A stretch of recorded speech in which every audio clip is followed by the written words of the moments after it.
Hello students, welcome in the online classes of MDN School Kalayat. As you know, we are on fourth lesson of history of 10th class. आज हम पढ़ेंगे विदेश में भारतीय उद्यमी। विश्व बाजार के लिए खाद्य पदार्थ व फसलें उगाने के वास्ते पूंजी की आवश्यकता थी। किसकी? पूंजी की यानी पैसों की। बड़े बागानों के लिए तो बाजार और बैंकों से पैसा लिया जा सकता था, लेकिन जो छोटे मोटे किसान थे उनका क्या होगा? यहीं से देसी साहूकार और महाजन दृश्य में आते मतलब देखने में आते हैं। क्या आपने शिकारीपुरी, श्रॉफ ऑफ नटखटोई चेटियारों के बारे में सुना है? ये उन बहुत सारे बैंकरों और व्यापारियों में से थे जो मध्य एवं दक्षिण पूर्व एशिया में निर्यातोन्मुखी खेती के लिए कर्जे देते थे। क्या करने के लिए? खेती करने के लिए। इसके लिए वे या तो अपनी जेब से पैसा लगाते थे या यूरोपीय बैंकों से कर्जे लेते थे। उनके पास दूर दूर तक पैसे पहुंचाने की एक व्यवस्थित पद्धति होती थी। मतलब क्या है? दूर दूर तक पैसा पहुंचाने के लिए उन्होंने एक व्यवस्था बना रखी थी। यहाँ तक कि उन्होंने व्यावसायिक संगठनों और क्रियाकलापों के देसी स्वरूप भी विकसित कर लिए थे। अफ्रीका में यूरोपीय उपनिवेशकारों के पीछे भारतीय व्यापारी और महाजन भी जा पहुँचे थे। हैदराबादी सिंधी व्यापारी तो यूरोपीय उपनिवेशों से भी आगे तक जा निकले। 1860 के दशक से उन्होंने दुनिया भर के बंदरगाहों पर अपने बड़े बड़े एम्पोरियम खोल दिए, दुकानें खोल दी और इन दुकानों में सैलानियों को आकर्षक स्थानीय और विदेशी चीज़ें मिलती थी। यह एक फलता फूलता कारोबार था, क्योंकि सुरक्षित और आरामदेह जलपोतों के आ जाने से सैलानियों की संख्या भी दिनों दिन बढ़ने लगी। किसके कारण? क्योंकि वहाँ सुरक्षित था और आरामदेह जो जहाज़ थे, समुद्री जहाज के आ जाने से जो वहाँ सैलानियों थी उनकी संख्या में क्या है? दिनों दिन बढ़ने लगे। मतलब क्या है? उनकी संख्या ज़्यादा होने लगी। अब हम पढ़ेंगे भारतीय व्यापार, उपनिवेशवाद और वैश्विक व्यवस्था। भारत में पैदा होने वाली महीन कपास का, जो अच्छी कपास है, यूरोपीय देशों का निर्यात किया जाता था। औद्योगिकरण के बाद ब्रिटेन में भी कपास का उत्पादन बढ़ने लगा। किसके कारण? उद्योगों लगने के बाद। और इसी कारण वहाँ के उद्योगपतियों ने सरकार पर दबाव डाला कि वह कपास के आयात पर रोक लगाएं। मतलब क्या है? जो वहाँ के उद्योगपति थे उन्होंने सरकार पर अपना दबाव डाला कि भी जो वहाँ से कपास आयात करते हैं उन पर रोक लगा दी जाए और स्थानीय उद्योगों की रक्षा करे जो वहाँ उद्योग हैं। फलस्वरूप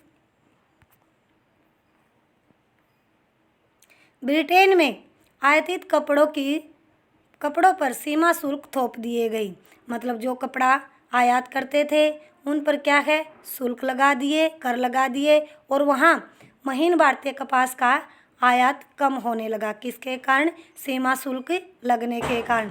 19वीं शताब्दी की शुरुआत से ही ब्रिटिश कपड़ा उत्पादक दूसरे देशों में भी अपने कपड़े के लिए नए नए बाजार ढूंढने लगे। कब? 19वीं शताब्दी के शुरुआत में जो ब्रिटिश कपड़ा के उत्पादक थे वो और दूसरे देशों में अपना नया बाजार ढूंढने लगे। किसके लिए? कपड़े के लिए। सीमा शुल्क की व्यवस्था के कारण ब्रिटिश बाजारों से बेदखल हो जाने के बाद भारतीय कपड़ों को दूसरे अंतर्राष्ट्रीय बाजारों में भी भारी स्पर्धा का सामना करना पड़ा। क्या है? जब सीमा शुल्क लगा दी तो भारतीय कपड़े को जो अंतर्राष्ट्रीय विश्व बाजार पर क्या है? भारतीय कपड़े ने प्रतिस्पर्धा मतलब क्या है? बराबरी का सामना करना पड़ा। यदि भारतीय निर्यात के आंकड़ों का अध्ययन करें तो पता चलता है कि सूती कपड़े के निर्यात में लगातार गिरावट का ही रुझान दिखाई देता है। आइए जाने कैसे। सन 1800 के आसपास निर्यात करने में सूती कपड़े का प्रतिशत 30 था और 1815 में यह घटकर 15% रह गया। मतलब क्या है? आधा रह गया। और 1870 तक तो यह अनुपात केवल 3% तक रह गया था। तो फिर भारत ने किन चीज़ों का निर्यात किया, और आंकड़ों के माध्यम से सिर्फ फिर एक नाटकीय कहानी सामने आती है।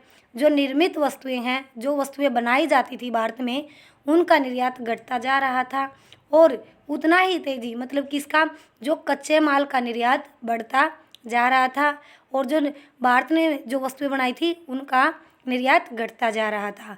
1812 से 1871 के बीच कच्चे कपास का निर्यात 5% से बढ़कर 35 हो गया। क्या था, जो 1812 से 1871 के बीच में जो कपास का निर्यात कितना था, 5% था, और वो बढ़कर कितना हो गया, 35%। 35% तक पहुंच गया था। कपड़ों की रंगाई के लिए इस्तेमाल होने वाले नील का भी कई दशक तक बड़े पैमाने पर निर्यात होता था। किसका, नील का, जो कपड़े की रंगाई के लिए यूज़ किया जाता था। जैसे कि आपने पिछली कक्षा में पढ़ा ही था, जो 1820 के दशक से जो चीन को बड़ी मात्रा में अफीम का निर्यात किया जाने लगा था, मतलब अफीम चीन में अफीम का निर्यात किया जाता था, मतलब अफीम बेची जाती थी। और कुछ समय तक तो भारतीय निर्यात में अफीम का हिस्सा ही सबसे ज़्यादा रहा। किसका, भारतीय निर्यात में किसका, अफीम का। और ब्रिटेन की सरकार भारत में अफीम की खेती करवाती थी। जो ब्रिटेन की सरकार थी वो क्या थी, भारत में ज़बरदस्ती क्या है, अफीम की खेती करवाती थी और उसे चीन को निर्यात कर देती थी। अफीम के निर्यात से जो पैसा मिलता था उसके बदले चीन से ही क्या है, चाय और दूसरे पदार्थों का आयात किया जाता था। यानी जो पैसा उनको चीन से मिलता था वो पैसा चीन के ही दूसरे पदार्थ खरीदने में पैसा लगा देते थे। कौन, ब्रिटेन की सरकार।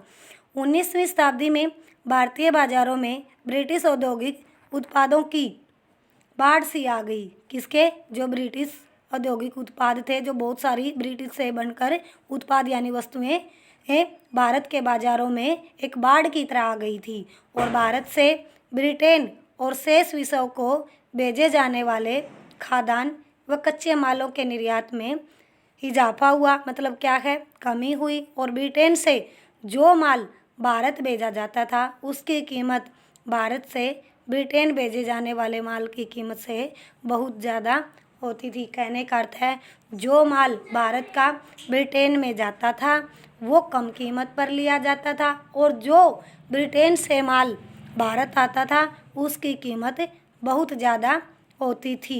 और भारत के साथ ब्रिटेन हमेशा व्यापार में अधिशेष की अवस्था में रहता था, मतलब ज़्यादा रहता था, आधे से ज़्यादा।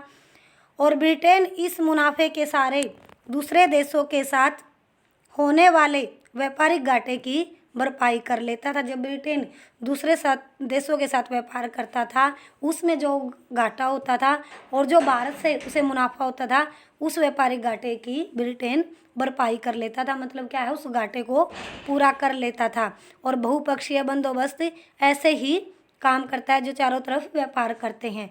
इसमें एक देश के मुकाबले दूसरे देश को होने वाले घाटे की भरपाई किसी तीसरे देश के साथ व्यापार में मुनाफा कमाकर पूरी की जाती है। ब्रिटेन के घाटे की भरपाई में मदद देते हुए भारत ने 19वीं सदी के विश्व अर्थव्यवस्था का रूप तय करने में एक अहम भूमिका अदा की है। किसके लिए, जब ब्रिटेन के में घाटा हो रहा था, किसमें, दूसरे देशों के साथ व्यापार करने में जो ब्रिटेन को घाटा हो रहा था उसकी भरपाई किसने की, भारत ने। और भारत ने भरपाई करते हुए 19वीं सदी के विश्व अर्थव्यवस्था का रूप तय करने में एक महत्वपूर्ण भूमिका निभाई। किसने, भारत ने। ब्रिटेन के व्यापार से जो अधिशेष हासिल होता था उसे तथाकथित होम चार्जेस, देशी खर्चे का निपटारा होता था। इसके तहत मतलब क्या है, जो ब्रिटेन से व्यापार के बाद जो अधिशेष हासिल होता था उसके द्वारा यानी देशी खर्चे का निपटारा होता था, उसको देशी खर्चे को पूरा कर लिया जाता था।